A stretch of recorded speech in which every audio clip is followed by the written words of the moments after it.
Bonjour à tous.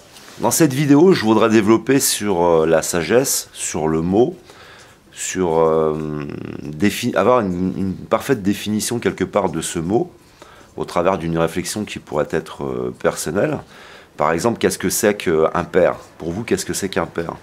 Souvent, on ne pense pas à la définition du mot, à ses contours, à tout ce que ça peut vouloir dire, représenter. On n'a pas une parfaite définition des choses. Donc, qu'est-ce que peut être un père? Qu'est-ce que peut être une mère, un frère, une sœur? C'est quoi un frère et une sœur? C'est quoi un directeur? C'est quoi un professeur? C'est quoi un président? C'est quoi... on ne va pas plus loin dans notre réflexion. On a un peu une image comme ça, farfelue parfois, d'une représentation, d'un mot ou d'une personne, d'une situation, d'un rôle. Et on ne va pas plus loin dans cette réflexion. Donc ici, je voudrais parler du mot sagesse. Tout d'abord, pour ne pas entrer dans une forme de relation, par exemple, avec les personnes qui me suivent depuis longtemps, il ne s'agit pas dans cette vidéo de me dire « Ah, mais si, David, tu es la sagesse, tu es ci, tu es ça », et rentrer dans un peu dans un échange un peu mégalo, en n'oubliant pas que je vous fais voir ce que je veux bien vous faire voir. Donc pour ma part, si je devais parler de ma sagesse personnelle, je dirais que c'est un petit peu comme une épouse qui ne voudrait pas vivre dans chaque endroit de l'existence avec moi, quelqu'un qui te quitte par moment. Ce n'est pas... je pense qu'il y a le potentiel, et puis il y a l'acquis, un petit peu comme avec les enfants, quand on leur fait faire un test avec la validation des acquis. Je ne me suis pas encore assez cogné à des expériences, et ce qui m'intéresse donc, ce n'est pas moi, mais c'est vraiment méditer sur ce mot sagesse par rapport aux événements là qui vont arriver, en parlant par exemple de présidentiel, de parler de ce mot sagesse. Ils n'en parlent pas. Les futurs candidats ne peuvent pas utiliser ce mot sagesse. C'est comme un menteur qui ne pourrait pas utiliser le mot vérité, dire la vérité. Vous savez, il sait qu'il ne faut mieux pas qu'il utilise ce mot-là, mais il a l'air d'en parler, il a l'air de dénoncer tous ceux qui mentent, mais il ment. Alors il n'utilise pas le mot vérité, et eux n'utilisent pas le mot sagesse. Absolument jamais. Imaginez une Marine Le Pen qui se mettrait à nous parler dans tous ces débats du mot sagesse. Elle sait que l'opposition, dans ses forces, ce combat entre le bien et le mal, et ces oppositions qu'il peut y avoir, il va y avoir des personnes qui vont lui rappeler qu'elle utilise des fausses images, des faux chiffres, qu'elle utilise nos émotions, qu'elle instrumentalise certains événements. Pareil pour Macron, il ne pourrait pas utiliser le mot sagesse, monsieur Macron, il n'est pas dans la sagesse. Il est dans la violence commerciale, il est dans la violence de la communication, il utilise des méthodes qui ne sont pas de la sagesse. Alors c'est quoi la sagesse? Et la plupart des acteurs, c'est ça. Hein. Monsieur François Hollande, c'est des fausses promesses, c'est un coiffeur à 9000 €, c'est du délire, c'est pas de la sagesse tout ça. C'est l'invasion de la Syrie, c'est des ingérences, c'est pas de la sagesse. Et vous voyez bien que le mot sagesse n'est absolument plus employé. Et je ne dis pas être, moi, quelqu'un de sage. J'ai peut-être un potentiel, mais j'ai, je pense, encore des lacunes. Mais c'est quelque chose qui est pour moi une richesse et auquel je suis extrêmement sensible. C'est vraiment comme quand je tombe sur des personnages qui sont, pour moi, vraiment faits de sagesse et qui ne sont pas dans des mimétismes, qui ne discutent pas avec leur ego et les aspects narcissiques pour essayer de passer pour de la sagesse, mais qui sont réellement empreint de cette sagesse, qu'il transpire la sagesse, alors j'ai ce moment d'arrêt et d'attention, et je pompe, quoi, un petit peu comme si vous aviez froid, vous vous mettez au soleil, quoi, vous recevez cette influence, vous recevez cette... comment dire, quel mot je pourrais trouver, t'es irradié par la sagesse, tu la ressens, cette sagesse. Et aujourd'hui, on est dans un monde qui s'effondre tellement dans la violence, qu'en fait, on n'y pense même plus à ce mot. Ce n'est pas quelque chose que l'on place. Et face aux événements qui vont arriver, tout ce qui va se mettre en place, c'est là qu'il nous faudrait de la sagesse. Alors on peut méditer, par exemple, pour vous, quel est le dernier commentaire que vous avez laissé sur YouTube, les derniers commentaires? Est-ce qu'il y avait de la sagesse dans vos commentaires, dans vos échanges les uns avec les autres? Pour ma part, c'est la même chose, hein. C'est des vidéos où je sais qu'il n'y a pas de sagesse. J'ai fait des vidéos stupides, j'ai fait des vidéos... et il y a encore en moi une grande énergie, il y a encore en moi une révolte intérieure, il y a trop de choses encore. Il y a la jeunesse, il y a donc encore pour ma part des choses à vivre. Et si j'admets un peu les choses là comme ça, c'est aussi pour que vous puissiez vous les admettre peut-être pour vous-même. C'est-à-dire on bloque les choses, on est dans la sécurité, dans le blocage, on n'admet pas, et puis, mais si l'autre admet, on peut commencer, nous, à admettre aussi. Je le dis, puisque, par exemple, on va avoir d'énormes troubles du comportement avec Internet en cette période, puisque vous allez voir que les commentaires, c'est un lâcher, les gens se lâchent leur violence, leur vulgarité, et la vulgarité et la violence, c'est quelque part, c'est la richesse du pauvre. Je suis né vraiment dans un environnement de misère à la fois relationnelle et de misère financière, de misère économique. Et la richesse du pauvre, souvent, c'est la violence. C'est la seule chose que je puisse posséder sans faire le moindre effort, c'est de la violence, c'est de la vulgarité. Et essayer de transformer ça comme du charisme. Et on ne parle pas du mot sagesse, on ne veut pas en parler, on le met de côté. Et pour moi, c'est hyper important d'y penser. Parce que si par exemple aujourd'hui, c'est ce que j'imagine par rapport à un très grand nombre de spécialistes reconnus autour de moi, autour d'Internet, qu'on retrouve, à bout d'un moment je crée un raisonnement et je dis nous devons changer de paradigme, mais rien d'autre. Ils vont tous nous promettre l'inverse, ils vont nous proposer de réindustrialiser, de relancer l'économie, alors qu'on a un véritable problème technique, c'est la démographie, c'est le nombre d'êtres humains sur Terre par rapport à ce que peut fournir la planète dans un modèle.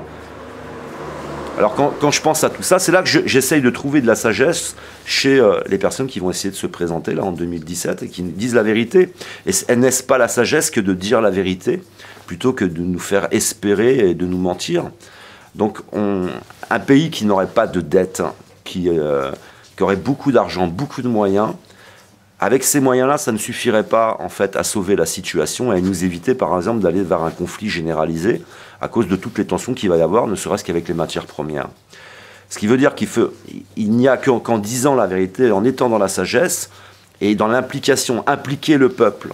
Mais tout ça ne peut venir que de la sagesse. Et on voit qu'on est accroché comme ça à un modèle et à un système qui est complètement en train de s'effondrer, où tout, absolument tout peut s'expliquer. Mais il n'y a pas cette sagesse pour répondre véritablement aux problèmes. On va orienter notre regard sur l'islam, les musulmans ou sur d'autres choses, alors qu'en réalité, nous avons un véritable problème, par exemple, par rapport au paradigme. Il n'y a que la sagesse qui puisse nous dire la vérité. Donc dans ces acteurs qui vont se présenter, par exemple, on peut s'amuser à faire ça, c'est ce que moi je fais, je vais penser à tous ceux qui m'entourent. Et y a-t-il de la sagesse chez ceux qui m'entourent? Et il n'y a pas d'âge, il y a des personnes qui ont une très grande sagesse très jeune, un vrai potentiel, il leur reste des expériences bien sûr à vivre, mais ils abordent chaque chose avec beaucoup de sagesse, ils sont très posés, ils sont dans une très grande réflexion, un développement vous savez, du raisonnement. Et alors, les personnes qui vous entourent, est-ce que vous-même vous êtes dans la sagesse? Est-ce que si vous avez des frères et sœurs, sont-ils dans la sagesse? Vos parents sont-ils dans la sagesse? C'est quoi le mot sagesse? Et on voit que donc on a vraiment basé la richesse. Qu'est-ce que c'est que d'être riche? Je parle moi pour ma propre expérience où j'ai été dans les aspects de l'ego, à vivre au travers du regard des autres, à être dans les acquisitions, à être tout ça. Qu'en fait, quand tu changes, c'est un partage d'expérience, quand tu changes après ta richesse, la richesse que tu voudrais avoir, c'est de la sagesse. Et ça t'oblige en plus à... C'est quelque chose qui s'acquiert avec l'effort, c'est pas quelque chose que tu peux véritablement acheter, c'est pas quelque chose... ça demande un véritable effort, et c'est aussi un changement de pouvoir, c'est-à-dire que, par exemple, pour parler de sagesse, vous avez des personnes qui ont un certain pouvoir parce qu'ils connaissent les textes religieux par cœur. Alors ils vous balancent les textes religieux, mais ils ne sauraient pas en faire ressortir de ces textes religieux toutes les parties qui sont liées à la psychologie, à la sociologie, à la science, à la physique, à la mécanique quantique par exemple. Il y a par exemple dans les textes religieux. Et vous voyez, avoir du pouvoir simplement en connaissant des textes et en reprochant aux autres d'être ou pas dans le texte, vous voyez. Mais derrière tout ça, il n'y a pas de développement. Et la sagesse, pour moi, c'est un peu ça. C'est l'étape supérieure où tu connais tes textes, mais aussi tu serais développé sur les aspects sociologiques, psychologiques, sur tous les aspects scientifiques qu'il y a derrière, pour entrer dans la compréhension, puisque la pensée précède l'action. Et cette pensée, il faut l'enrichir d'un très très grand raisonnement pour pas être dans l'interdiction, dans la culpabilité, dans le jugement, vous savez, dans les interdictions, dans la punition, dans la stigmatisation. C'est l'étape suivante, l'éveil de la conscience, s'élever. Et la sagesse, pour moi, c'est un petit peu la même chose. Ça ne passe que par un ordre, c'est-à-dire qu'il y a l'ordre, vous savez, de la violence, il y a un certain ordre, et après tu as l'ordre de la sagesse qui était l'ordre ancien. On respectait les anciens, c'était les sages qui guidaient un petit peu la tribu. Et vous voyez qu'aujourd'hui, ceux qui guident la tribu, ce sont les plus pervers, les plus manipulateurs, ceux qui font des fausses promesses, ceux qui sont en lien avec la presse. Et on voit bien que la sagesse, donc quand je la retrouve sur Internet, par exemple, dans ceux qui se présentent en 2017, les seuls qui possèdent, pour ma part, je l'imagine, de la sagesse, ne passent absolument pas à la télé. Absolument pas. C'est-à-dire qu'on a des personnages qui sont très révolutionnaires, qui veulent nous emmener vers une révolution, qui envoient balader les autres, qui vannent. C'est pas de la sagesse, ça. Ce n'est pas de la sagesse. Je parle pour les plus connus, parce qu'il y en a qui sortent un peu du lot, parce qu'ils sont plus justes quelque part, mais il n'y a pas encore la sagesse. Et la véritable sagesse, dans ceux qui se présentent par exemple en 2017, ne passe pas du tout, mais absolument pas. Et si je partage aussi de cette expérience, c'est pour vous dire que je l'ai vu en entreprise, je l'ai vu en famille, je le vois en politique, je l'ai vu dans de nombreux domaines. Le bien et le mal, quand il y a un combat entre le bien et le mal, il s'agit à un moment donné de complètement faire disparaître la sagesse. Et on voit bien qu'en politique, la sagesse a quitté la politique. Parce que la sagesse ne se prostitue pas. La sagesse ne va pas s'imposer avec la violence. La sagesse, etc., etc. Et on voit même, par exemple, pour parler toujours de sagesse, quand on voit aujourd'hui la dissidence, ce qu'on appelle la dissidence, ceux qui se présentent dans cette dissidence, ils sont dans des idéologies. Ceux qui le combattent sont dans des idéologies. Il y en a un qui dit que c'est l'autre qui est méchant. Mais en réalité, ils n'ont plus de sagesse. Ils sont aussi dans la violence, dans la vulgarité. Donc ils seraient au pouvoir, ils nous offriraient une autre idéologie sans sagesse et qui nous amènerait de toute façon à des conflits, à des effondrements, à de la violence, et j'en passe. Donc voilà, la sagesse, c'était pour moi important d'en parler, parce que c'est le seul remède. La sagesse, ça peut être une main de fer dans un gant de velours. La sagesse, c'est pas la soumission, c'est pas tout accepter, c'est pas oui, on est tous, vous savez, un petit peu comme ces expressions qu'on retrouve sur Internet avec l'île aux enfants, les bisounours, etc. Ça n'a absolument rien à voir. La sagesse, c'est retrouver les équilibres en toutes choses. La sagesse, c'est pour moi l'équilibre absolu, le centre absolu. Et qui, forcément, si on met à la tête d'un pays une personne telle qu'elle soit, peu importe l'idéologie, s'il y a de la violence en elle, s'il n'y a pas cette sagesse, il y aura de la sagesse, il y aura des conséquences. Forcément, il y aura des conséquences dans tout ce qui va arriver dans les années à venir. Donc voilà, la sagesse, c'est un mot important. Est-ce que vous-même, vous possédez de la sagesse? Par exemple, dans les commentaires, je vais avoir une attention toute particulière sur la sagesse. C'est tout de suite quelque chose qui me touche. C'est quelque chose ici qui m'a changé. Imaginez arriver à me toucher, à me changer au travers simplement d'échanges avec des commentaires. Et ça, vous êtes nombreux à me suivre depuis plusieurs années et à pouvoir le confirmer. On peut changer comme ça et on s'éveille. Et il n'y a que la sagesse qui m'atteigne. Et c'est ma richesse de demain. C'est pas d'avoir la dernière Breitling, des chaussures cousues main. C'est pas, d'avoir une grande maison, une grosse bagnole. La plus grande pour moi des richesses, au travers de cette expérience qui nous est offerte ici, cette incarnation, de pouvoir vivre un voyage, une aventure, c'est d'acquérir cette sagesse.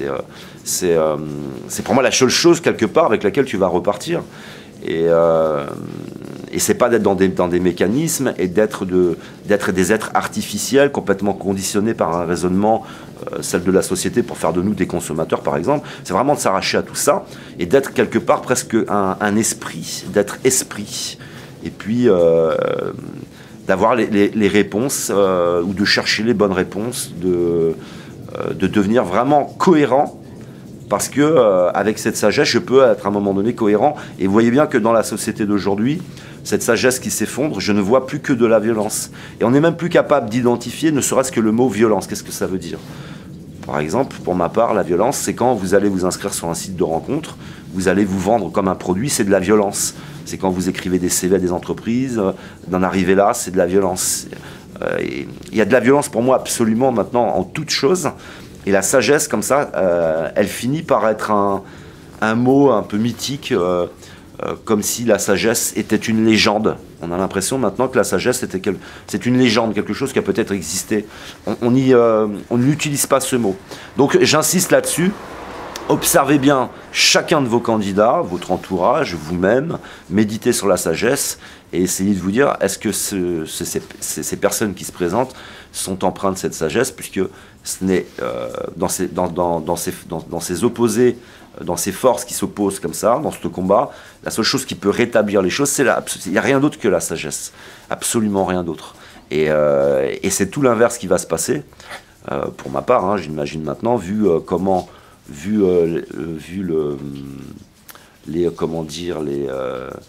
comment on a mis en place en fin de compte notre système de presse, comment tout est fait, comment tout est organisé. Il n'y a maintenant plus de place que pour de la violence, et on voit bien même que ceux qui parfois sont un peu en dehors du système et arrivent à passer à la télé, il ne faut pas qu'ils soient dans la sagesse, il faut qu'ils soient dans la violence eux aussi, il faut qu'ils aillent au clash.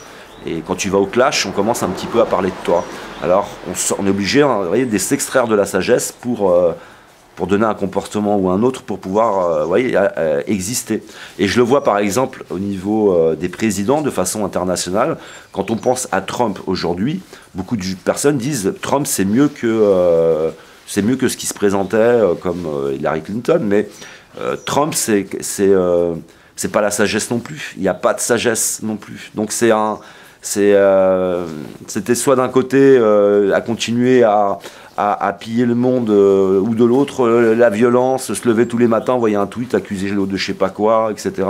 Avec toutes sortes de manipulations. On voit bien qu'il n'y a plus le mot sagesse, il est vraiment important. Donc j'espère avoir assez développé dessus. Je voulais aussi vous remercier tous parce que vous êtes très nombreux à participer et puis de façon cordiale et avec de la sagesse, pas tous, mais dans l'ensemble. Il y a beaucoup de questions qui m'ont été posées, je suis très en retard dans les commentaires, et je suis obligé, moi, de mon côté, de me défoncer, puisque j'ai aussi des factures à payer, et en cette période, ça devient difficile, le travail est beaucoup plus difficile, j'ai moins d'énergie, moins d'attention pour mes vidéos, pour mes chaînes, et je fais de mon mieux, mais en tout cas merci à tous de votre participation, de votre compréhension, puisque vous êtes nombreux aussi à poser des questions auxquelles j'ai peut-être pas répondu. Il y a énormément de participation et de commentaires, beaucoup plus que j'ai de temps et d'énergie pour y répondre. Donc n'hésitez pas à continuer non plus à échanger entre vous, à répondre à ces questions, échanger, et puis tous ces beaux partages qui ont été faits aussi en termes de liens, de raisonnement, votre façon personnelle de voir les choses. Donc voilà pour la vidéo du mot sagesse. Je pense qu'on pourrait développer sur tout un tas de sujets autour du mot sagesse, mais c'est un mot pour moi important, et il faut vraiment méditer sur le mot sagesse énormément pour acquérir ce mot et que ça devienne un petit peu un réflexe de ressaisir ce mot à chaque fois dans diverses situations, et surtout face aux événements qui vont arriver, identifier si oui ou non les personnes qui se présentent, les personnes qui seront au pouvoir, est-ce qu'il y a de la sagesse véritablement, parce que c'est le seul mot à mettre en face des autres mots, des mots des souffrances, hein, de tout ce qu'on va pouvoir traverser. Il n'y a que la sagesse pour moi qui va pouvoir rétablir tout ça, mais bien sûr après beaucoup d'événements, une traversée du désert, et puis des générations nouvelles, mais c'est pas pour tout de suite. Voilà, merci de m'avoir écouté, je vous aime, que l'amour soit avec vous, et à une prochaine vidéo.